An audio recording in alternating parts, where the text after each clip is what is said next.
Hi hello welcome to NIN media. Prajarajyam party 2008లో ఆవిర్భవించింది.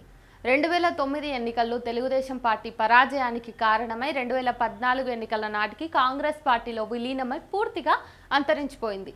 తెలంగాణ రాష్ట్ర ఏర్పాటు కోసం ఆంధ్రప్రదేశ్ విభజన సందర్భంలో కోస్తాంధ్రలోని కాపు సామాజిక వర్గంలోని అసంతృప్తిని ఆధారంగా చేసుకుని 2014 ఎన్నికల నాటికి జనసేన పుట్టుకొచ్చింది.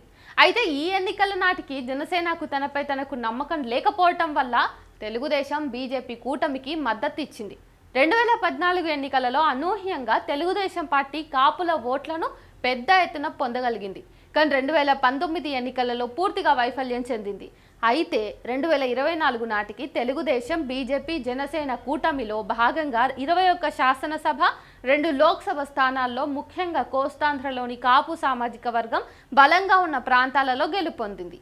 ఎన్నికల తర్వాత రాష్ట్రంలో ఏర్పడిన కూటమి ప్రభుత్వంలో చేరి ఉప ముఖ్యమంత్రి పదవితో పాటు మరో 2 మంత్రి పదవులను పొందడంతో పాటు జనసేనలో పనిచేసిన వారికి కొంతమంది కుల సంఘాల కార్పొరేషన్ చైర్మన్ పదవులను ఇప్పించి 2025 మార్చి 14న పార్టీ 11వ ఆవిర్భావ దినోత్సవాన్ని జరుపుకుంది. ప్రాథమికంగా పార్టీ ప్లీనరీ అన్నారు. చివరకు సగం దినం సమావేశంగా ముగిసింది. ఒకవేళ ప్లీనరీ జరిగినట్టయితే రాష్ట్ర దేశ రాజకీయాలపై ఆ పార్టీ లోతుగా చర్చించి తన తీర్మానాలను ఆమోదించవలసి ఉంటుంది.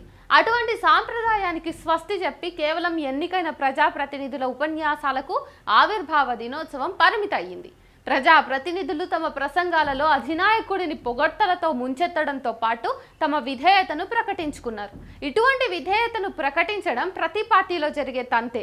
అయితే ఇందులో కొత్తదనం ఏమీ లేదు. అయితే నాగబాబు కర్మ సిద్ధాంతం కొంత విమర్శలకు దారితీసింది.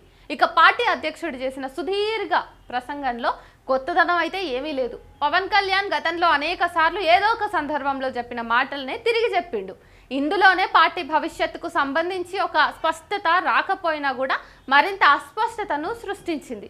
తన ప్రసంగంలో ప్రధానంగా తెలంగాణ కవి దాశరథి నుంచి గుంటూరు శేషేంద్ర శర్మ, అలాగే గద్దర్ నుంచి సనాతన ధర్మం వరకు తన వ్యక్తిగత జీవితాన్ని జోడిస్తూ మాట్లాడారే కానీ తన పార్టీ విస్తరణ, వివిధ సామాజిక వర్గాల పట్ల, ప్రస్తుతం దేశంలో పెద్ద ఎత్తున చర్చ జరుగుతున్న కులగణన, డిలిమిటేషన్ వంటి అంశాలను దాటవేయటం ద్వారా ఆ పార్టీ కేవలం వ్యక్తి, కుటుంబం, పదవులపైన ఆసక్తిని తెలియజేస్తుంది. కానీ సామాజిక రాజకీయ మార్పుకు ఏం చేయబోతోంది, అదేవిధంగా 9 నెలల పాటు అధికారంలో ఉండి చేసిందేంటి అనే విషయాలను చెప్పలేదు. ఫిబ్రవరి నెల నుంచే రాయలసీమలో కరువు విలయతాండవం చేస్తున్నప్పటికీ బడ్జెట్ సమావేశాలలో ఎక్కడా కూడా కరువు గురించి మాట్లాడకపోగా జల్సా సినిమాలోని జోకులను చెప్పుకున్నారు. అలానే పార్టీ ఆవిర్భావ దినోత్సవంలో కూడా రాయలసీమ కరువు గురించి ఒక్క మాట కూడా మాట్లాడకపోగా మహాత్మా గాంధీ జాతీయ గ్రామీణ ఉపాధి హామీ పథకాన్ని సంపన్న కోస్తాంధ్ర ఉద్యానవనాలకు వర్తింపజేసిర్రు. ఈ పథకాన్ని కరువు నివారణకు ఉపయోగించవలసి ఉన్నప్పటికీ వలసలను నివారించడంలో పూర్తిగా వైఫల్యం చెందారు. ఫలితంగా ముసలి వాళ్లను ఇళ్ల దగ్గర వదిలేసి పిల్లా పాపలతో బ్రతుకుదెరువు కోసం పొట్ట చేత పట్టుకొని కోస్తాంధ్ర, తెలంగాణ, కర్ణాటక, మహారాష్ట్ర వంటి ప్రాంతాలకు వలస వెళ్తున్నారు. వాస్తవానికి కృష్ణా, గుంటూరు వంటి జిల్లాలలో పత్తి, మిరప చేన్లలో పనిచేస్తున్న వ్యవసాయ కార్మికులు పశ్చిమ కర్నూలు జిల్లా నుంచి వలస వచ్చేవారే. అంతే వలస కార్మికులు రాయలసీమ నుంచి వచ్చి కోస్తాంధ్ర వ్యవసాయ భూముల్లో పనిచేయటం వల్ల సంపన్న వర్గాలు ప్రయోజనం పొందుతున్నాయి. పవన్ కళ్యాణ్ ప్రసంగంలో గ్రామీణాభివృద్ధి శాఖ మంత్రిగా వెనుకబడిన ప్రాంతాల అభివృద్ధికి తన దగ్గర ఉన్న కార్యాచరణ ప్రణాళిక ఏంటి అనేది ఎక్కడా కూడా ప్రస్తావించలేదు. దీంతో రాష్ట్రంలో ప్రాంతీయ అసమానతలు పెరిగి అవి ఎటువంటి పరిణామాలకు దారితీస్తాయో అనేది వేచి చూడాల్సి ఉంది. ప్రస్తుతం జాతీయ స్థాయిలో పెద్ద ఎత్తున చర్చ జరుగుతున్న మరొక విషయం కులగణన. ఆంధ్రప్రదేశ్కు సరిహద్దు రాష్ట్రాలుగా ఉన్న తెలంగాణ, కర్ణాటక, అదేవిధంగా బీహార్ రాష్ట్రాలలో ప్రభుత్వాలు కులగణన జరిపించాయి. తమిళనాడు రాష్ట్రం ఇప్పటికే 69% రిజర్వేషన్లు కల్పిస్తుంది. బీసీ జాబితాలో తమకు చేర్చమని అడుగుతున్న సామాజిక వర్గ పునాదితో ఏర్పడిన జనసేన కులగణన గురించి ఆవిర్భావ సభలో ప్రస్తావించకపోవడం అనేది రాష్ట్రంలోని వెనుకబడిన కులాల ప్రజలు నిజంగా ఆ పార్టీ అనుకూలంగా ఉందా లేక వ్యతిరేకంగా ఉందా అనేది అర్థం చేసుకోలేకపోతున్నాయి అని అనుమానం వస్తుంది. 2024 ఎన్నికల్లో కూటమి ప్రభుత్వం వెనుకబడిన కులాలు ఓటు వేయకుండా అధికారంలోకి రాలేదనేది వాస్తవం. అటువంటప్పుడు జనసేన కేవలం కోస్తాంధ్ర కాపు సామాజిక వర్గం, దళితులలోని ఒకే ఉపకులం వల్ల మాత్రమే అధికారంలోకి రాలేదనే విషయాన్ని గ్రహించాల్సి ఉంది. అంతేకాకుండా కులగణనపై తన వైఖరి ఏంటో కూడా ప్రకటించకుండా దాటవేయడం అనేది అప్రజాస్వామికం. ఎంతో కీలకమైన అంశాన్ని దూరంగా ఉంచి జనసేన క్రింది కులాలకు ఏ సామాజిక న్యాయం చేయబోతుందనేది ప్రశ్నగా మిగిలింది. దేశవ్యాప్తంగా మరీ ముఖ్యంగా దక్షిణ భారతదేశంలో విస్తృతంగా చర్చ జరుగుతున్న అంశం డీలిమిటేషన్. ఈ అంశం గురించి కూడా జనసేన పక్కన పెట్టింది. 1970వ దశకం నుంచి 50 ఏళ్లు వాయిదా పడుతూ వస్తున్న నియోజకవర్గాల పునర్విభజన అంశం ప్రస్తుతం వివాదాస్పదమైంది. దక్షిణ భారతదేశంలో సాధించిన సామాజిక మానవాభివృద్ధి వల్ల జనాభా స్థిరీకరించబడింది.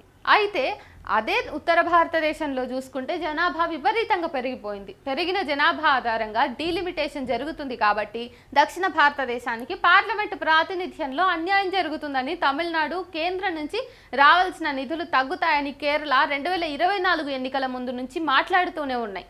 ప్రస్తుతం ఇది జాతీయ సమస్య. దీన్ని దాటవేయడం అంటే ఒక రాజ్యాంగబద్ధంగా జరగవలసిన అంశాన్ని 50 ఏళ్లు కేంద్రంలో పాలకులు విస్మరించినట్లుగానే రాజకీయ పార్టీ కూడా కాస్త పక్కన పెట్టడం వల్ల ఎంతవరకు జనసైనికులకు ప్రజల నుంచి మద్దతు లభిస్తుందనేదే మరొక ప్రశ్న. జనసేనకు 7 మూల సూత్రాలని చెప్పింది. అయితే ఇందులో వికేంద్రీకృత ప్రజాస్వామ్య పాలన లేకపోవటం వల్ల జనసేన ఏ విధంగా ప్రజలను అధికారంలో భాగస్వామ్యం చేస్తుంది? అధికార వికేంద్రీకరణ అంటే కేవలం ఒకరోజు గ్రామ సభను అంతర్జాతీయ సంస్థ ఇచ్చే సర్టిఫికెట్ల కోసం నిర్వహించడం కాదు కదా.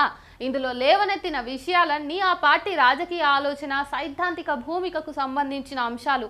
ఇటువంటి విషయాలు ఒక రాజకీయ పార్టీ భవిష్యత్తుకు సంబంధించినవి. వీటిని విస్మరించి రాజకీయాలు ఎట్లా చేస్తారు? విశాల ప్రజాబాహుల్యానికి సంబంధించిన విషయాలను విస్మరిస్తున్నారంటే అది సైద్ధాంతిక పేదరికమే. అసలు జనసేనకంటూ ఒక సిద్ధాంతం ఉందా అంటే నిజంగా దీనికి విపరీతమైనటువంటి కుళ్ళు జోకులే సమాధానంగా వస్తున్న నేపథ్యంలో అసలు పవన్ కళ్యాణ్ ఒక్కసారైనా ప్రజలకు తన సిద్ధాంతం ఏంటి, తన పార్టీ యొక్క సిద్ధాంతం ఏంటి అన్నది చెప్పే ప్రయత్నం చేస్తాడా? లేకపోతే బీజేపీ చేస్తున్నటువంటి కామెడీ పాలిటిక్స్లో తను ఒక భాగం అవుతాడా? తను ఒక బానిసగా మిగిలిపోతాడా అన్నదే తేల్చి చూడాలి.